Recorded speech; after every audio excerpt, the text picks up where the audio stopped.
Mesdames et messieurs, bonsoir et bienvenue dans ce journal. Comme annoncé au sommaire, la section de la diplomatie publique a célébré ce lundi la journée de la Terre à l'École nationale d'ingénierie Abderrahmane Babatouré.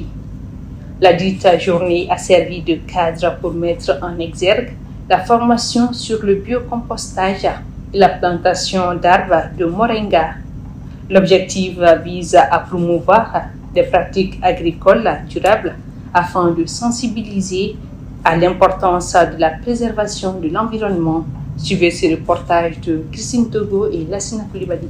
À cette journée internationale de la Terre, l'entrepreneuse en plantation Roukiatou Traoré montre la valeur de la terre à travers la plantation d'arbres. Pour témoigner son attachement à la terre, l'entrepreneuse a formé 15 jeunes dans le biocompostage et dans l'agroforesterie. J'ai eu la chance d'être sélectionnée pour le Mandela Washington Fellowship en 2022 et à la suite de ce programme, il y a un programme d'échange international entre les partenaires des États-Unis et les partenaires en Afrique.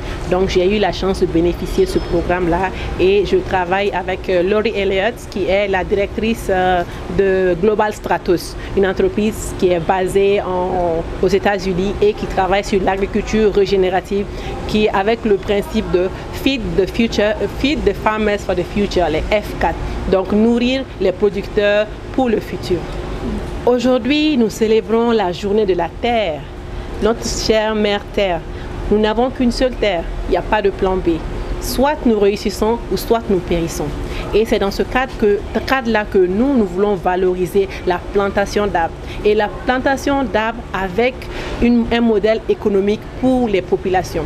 Aujourd'hui, chaque année, il y a des campagnes de reboisement, il y a la quinzaine de l'environnement, il y a des pratiques de reboisement. Mais on se rend compte une année après, on ne retrouve plus ces arbres parce qu'il n'y a pas un modèle économique derrière. Donc nous développons la chaîne de valeur de ces produits agroforestiers.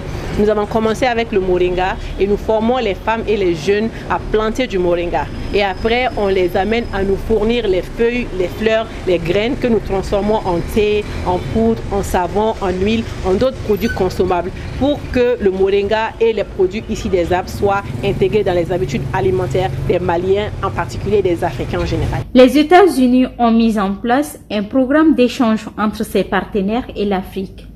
Un partenariat qui a permis de financer des formations dans plusieurs domaines. À cet effet, l'ambassade des États-Unis au Mali soutient le projet et réitère son engagement en faveur des pratiques respectueuses de l'environnement. Je suis très heureuse, c'est la journée de la Terre et je suis à l'université. J'aime beaucoup les fleurs, j'aime beaucoup les arbres et j'aime beaucoup les étudiants maliens. Je suis aujourd'hui ici à cause du programme d'échange que Roukiatou Traoré a bénéficié et c'est une entrepreneuse qui est dans la plantation d'arbres et je suis très fière d'elle et je voudrais que cette opportunité continue.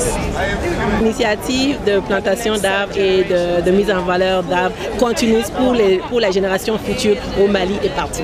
Ouais. Plusieurs arbres de moringa ont été plantés dans l'enceinte de l'ENI ABT. Au-delà de leur vertu naturelle, ces arbres ont un rendement économique. Ils permettent aussi à lutter contre les effets du changement climatique en préservant l'équilibre de la biodiversité par l'agroforesterie.